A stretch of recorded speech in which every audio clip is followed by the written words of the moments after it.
It was described as football from another planet. Total football was the Dutch vision of how the game should be played. And its poster boy was Johan Cruyff, the total footballer.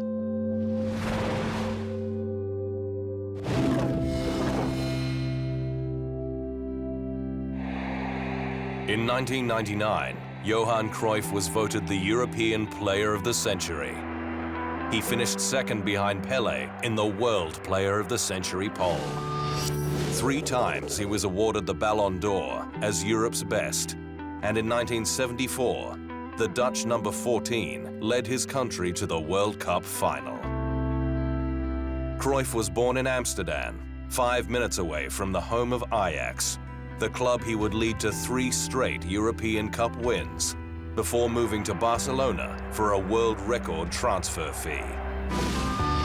Over an extraordinary 19-year career, he scored 425 goals, but his mark on the game was never based on statistics. His legacy was in what he created, a pathway for the game of football to move into the future. He was one of the first players I saw who did amazing things with a football. Players like that were always an inspiration. We tried to copy what they did. We're talking about one of the real greats of the game. The word great, the word legend, sometimes is used a little bit loosely and sometimes even flippantly these days. You know, you become great when you score a goal in a game, but there are 1 or 2 greats, there are 1 or 2 legends, and Johan Cruyff was one of those. Dutch manager Rinus Michels was the brains behind the total football movement, whereby players constantly interchanged roles. And it was Cruyff who possessed the magic to turn Michels' vision into a beautiful reality. It was a new kind of football which captured the attention of the world and turned Ajax from a club barely known outside the Netherlands into one of the world's best teams. Players swapped positions at great speed, creating an unprecedented fluidity of play, with Cruyff the on-field maestro who could be seen sending instructions to teammates as he dribbled past confused opponents. Johan is natuurlijk de beste. In my opinion, he was the best of the world. As a football player, you can consider Pelé or Maradona as the best player of the world. But he had something extra. He played fantastic himself, but he always looked at the rest of the team as well. He made sure everyone played better. These 2 things together made him an absolute great player. In 1973, Cruyff followed Michels to Barcelona for a record-breaking €3.1 million fee.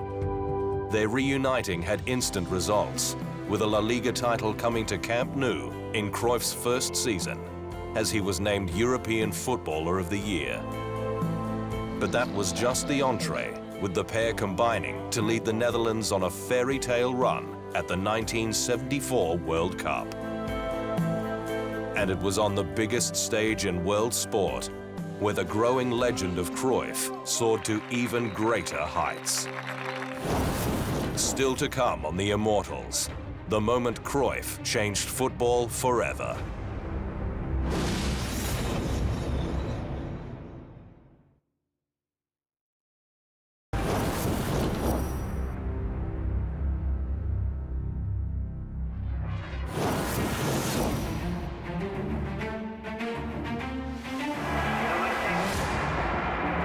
Johan Cruyff may sit in pole position, but the debate about the evolution of football throws up varied contributors. Pelé and Maradona are always near the top of the list, not for tactical reasons, but sheer brilliance. Even David Beckham rates a mention for changing the way players were perceived by signing endorsement deals, being seen on the red carpet, and becoming global celebrities. The purists point to German legend Franz Beckenbauer, who gained fame as a defender with his versatility, leading to the creation of a new position, the libero, or attacking sweeper. Italian manager Nerea Rocco is credited with introducing the catenaccio in the 1950s, which was the country's key to success for decades after. The catenaccio, which in Italian means door bolt, was a tactical system centered around a highly organized defense, which completely blanketed any attacking opportunities by an opponent. A more recent revolution has come in the goalkeeping position, where Germany's Manuel Neuer has redefined the role and become the ultimate sweeper keeper. Neuer does more than just guard the net. He pushes up the field and almost plays as another midfielder, given his foot skills and ability on the ball.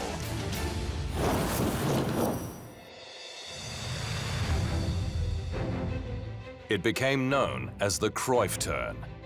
One single act in a group match at the 1974 World Cup changed the way a generation looked at football. At the 23rd minute of the game, Cruyff was being tracked tightly by Swedish defender Jan Olsson, and facing his own goal, the Dutch star suddenly executed an unexpected 180-degree turn and left his marker standing. It became his signature maneuver, and one which every great player from that moment on tried to copy. You play football with your head, and your legs are there to help you. Cruyff left many defenders bewildered during the World Cup as he led his team into the final against host nation West Germany. The Dutch hadn't qualified for the tournament since 1938, but they were the new glamour team of world football, thanks mainly to the exploits of one man. Cruyff scored 3 goals en route to Golden Ball honors for the best player of the World Cup. And in keeping with the script, he went on a dazzling solo run in the opening minute of the final, before being brought down by a German defender, earning a penalty. The hosts had yet to touch the ball and were already a goal down after the penalty conversion by Johan Cruyff.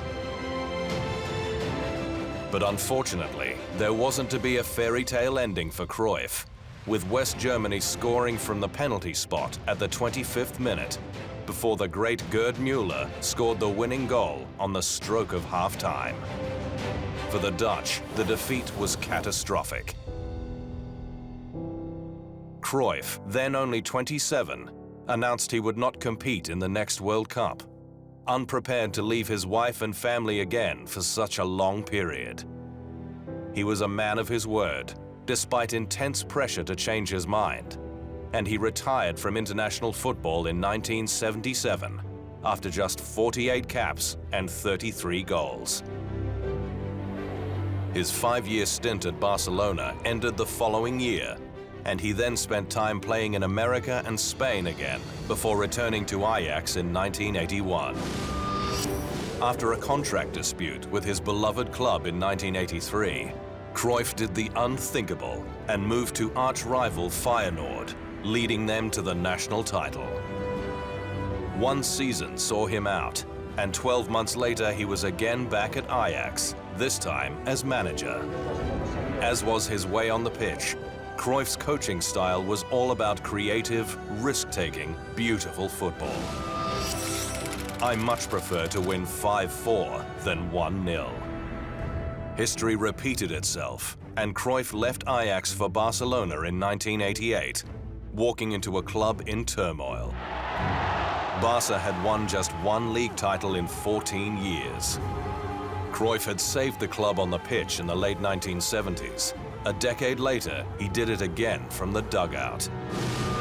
The Dutchman put together a star-studded lineup who thrived under his revolutionary tactics. And in his 8-year reign, Barcelona won 11 trophies. Johan Cruyff painted the chapel, and Barcelona coaches since merely restore or improve it. After departing Camp Nou in 1996, Cruyff declared he wouldn't coach again, but returned to manage the Catalonia national team in 2009. His influence on the world game continued to live through the players and managers he'd touched, all of whom were in awe of the man who changed football forever. Cruyff's wisdom was much sought after, and he was one of the few qualified to judge football's two modern-day greats, Lionel Messi and Cristiano Ronaldo. I like always small technical players because I've been like that. Yeah. But basically, when you see Ronaldo is a great player, but he's a goal scorer. He will never be the one who creates the team or he is taking care of that the team is playing well. He does the finishing, he does the action, and he's great in that. Messi is more getting all the time more a team player. So he makes an action, he gives the passes, and because the assists of Messi are huge, very much. So for me as a player, not a goal scorer. There have been a lot of goal scorers. He is a great goal scorer, but he's not the best player. For me, it's a big difference between a player and a goal scorer. Cruyff had been a chain smoker until he had heart surgery in 1991, and in 2015 announced he'd been diagnosed with lung cancer. Tengo cáncer. Es un hecho. Después, I have cancer. That is fact. The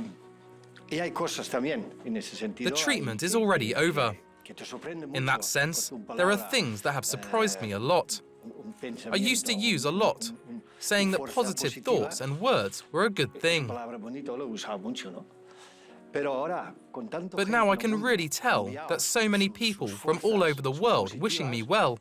I can now tell I have a body twice as strong as before. However, just over 4 months later, football lost one of its immortals at the age of 68. It's a legacy, you know. In football, you have the Immortals, which is 99.9%, which I'm part of it. And you have the Immortals, which is a small percentage that will always be remembered for the Cruyff turn or for, you know, the total football, the way he liked to play football. And, you know, he's a legend. And I can only be proud of that. Up next on the Immortals, the controversial figure who revived one of the world's biggest clubs.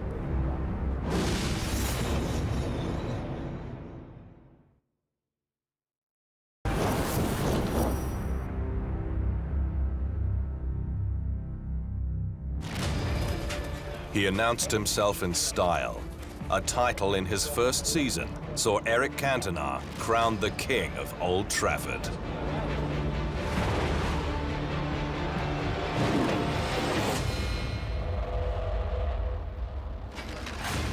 Sir Alex Ferguson initially wasn't looking to sign Eric Cantona. The Manchester United manager just happened to be in a meeting with his chairman when the boss of Leeds United rang asking about the availability of fullback Dennis Irwin. Ferguson said he wasn't for sale, but in the same conversation inquired about the availability of Cantona, who'd helped Leeds to the title the previous season. A few days later, the Frenchman walked into Old Trafford, and Manchester United changed forever. From that moment in November 1992, United only lost twice in the new Premier League, winning the English title for the first time in 26 years. The following season, they won the title again, and also captured the FA Cup with Cantona scoring twice from the penalty spot in the 4-0 win over Chelsea. And that's why the United faithful called him the King. Cantona was a polarizing figure who played with flair and arrogance, walking around the pitch like a peacock with his trademark collar pulled up. He was mesmerizing on the ball and simply did things that others couldn't. He was one of a kind. He illuminated Old Trafford. The place was a frenzy every time he touched the ball. Controversy has always followed Cantona, even when he was a teenager, starting out with French side Auxerre. Fights with teammates, clashes with referees. He was even banned from the national team for a year after abusing coach Henri Michel during a television interview. Red cards were a constant as his career passed through a number of French teams, before making the inspired move to England in 1991. Cantona scored 14 goals from 35 games with Leeds and was instrumental in them claiming the championship before the famous transfer, which cost United a paltry £1.2 million. While his volatility was always bubbling around the surface, the enigmatic striker seemed to find peace of some sort at United, where he enjoyed a special relationship with Ferguson. That was until January 25, 1995. Early in the second half against Crystal Palace at Selhurst Park, Cantona was again sent off after attempting to kick an opponent. After protesting his innocence, he slowly walked towards the tunnel before his famous short fuse exploded. Cantona launched himself feet first with a kung fu-style kick at a supporter who had run down to the fence and launched a tirade of abuse at him. That split second of madness triggered a series of events that some say tarnished his reputation, while others claim it just added to the Cantona legend. The fallout was spectacular. The members of the Commission have decided that Eric Cantona should be suspended forthwith from all football activities up to and including the 30th of September 1995. In addition, Eric Cantona is fined the sum of £10,000. Cantona was then charged by police, suspended by Manchester United, before being slapped with an 8-month worldwide ban by the Football Association. After initially being sentenced to 2 weeks prison, on appeal, the sentence was reduced to 120 hours community service, much to the bemusement of Cantona, who gave this memorable performance at a press conference afterwards. When the seagulls follow the trawler, it's because they think sardines will be thrown into the sea. Thank you very much. Cantona was immediately stripped of the captaincy of France, and the ban effectively ended his 45-game international career, as he was never picked again for his country.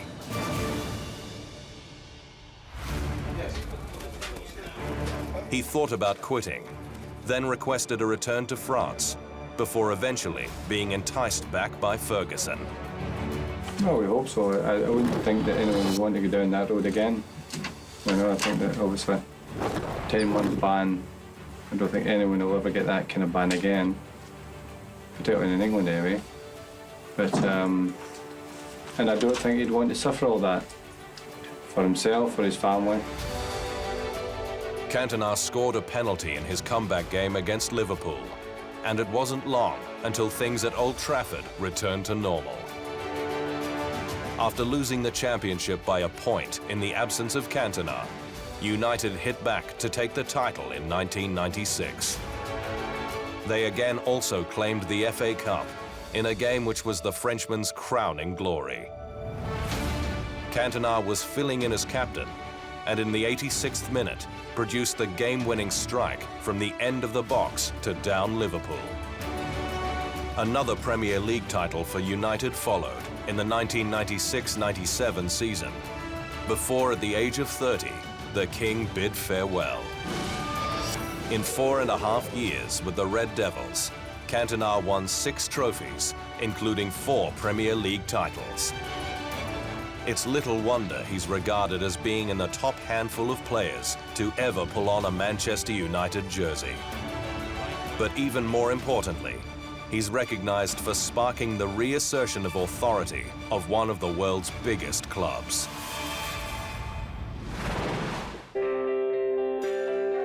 Cantona captained France's beach football team shortly after his retirement from Manchester United. But his love for film is what has taken up most of his post-football life, with the Frenchman starring in a number of feature-length movies. Sont très similaires.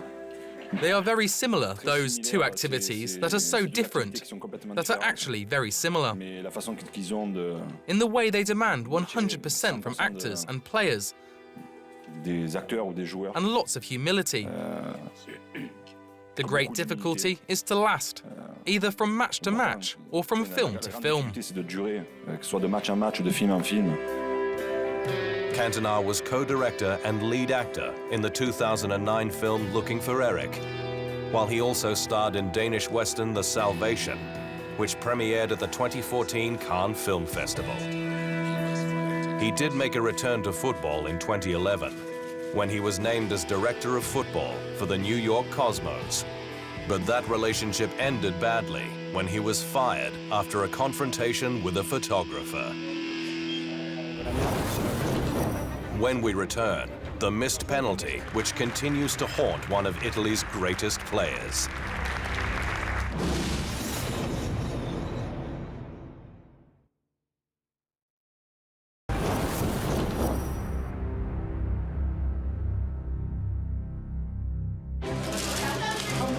Italy made the 1994 World Cup final because of one man.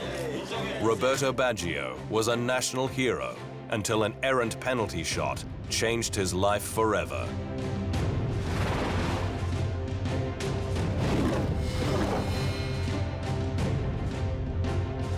Over an extraordinary 22-year career, Roberto Baggio played for 7 Italian clubs. An illustration of his importance came in 1990, when there were riots on the streets of Florence after the man with the most famous ponytail in world football moved to Juventus for a world record transfer. Later that year, Baggio scored 2 goals in his World Cup debut on home soil, but it was 4 years later in America where he was at the height of his powers. After being Italy's leading scorer in qualifying, the brilliant number 10 saved his country twice in the knockout rounds of the 1994 World Cup. But the semi-final was his crowning glory. Baggio scored both of Italy's goals in the 2-1 victory over Bulgaria to get them through to the final against Brazil. Unfortunately, he picked up a hamstring injury in the match and wasn't at his best in the final, which was a tight struggle that finished 0-0 after extra time. Baggio was the last man in the penalty shootout, and he missed, the ball sailing over the bar, handing Brazil victory. I knew what I had to do, and my concentration was perfect, but I was so tired that I tried to hit the ball too hard. It took Baggio years to recover, but after a lengthy absence from the national team because of a strained relationship with the coaching staff, he returned for the 1998 World Cup. The 31-year-old scored a penalty in the opening match against Chile, which ensured he was the only Italian to score in 3 World Cups. His 9 World Cup goals has him tied for the most by an Italian, along with Paolo Rossi and Christian Vieri. In 55 games for the Azzurri, Baggio scored 27 times. He won all of the major awards, the Ballon d'Or as Europe's best and FIFA World Player of the Year double in 1993. While in 2000, he was voted Italy's Player of the Century. Football was my passion. I gave it my best. That's why I'm proud to be here. Baggio was a Serie A scoring machine with 205 goals, sitting comfortably inside the top 10 all-time list. 96 of those were either equalizers or match winners. Yet several serious knee injuries ruined seasons in the 80s, 90s, and as late as 2001 and 2002. Regardless, he was and is an immortal of Italian football.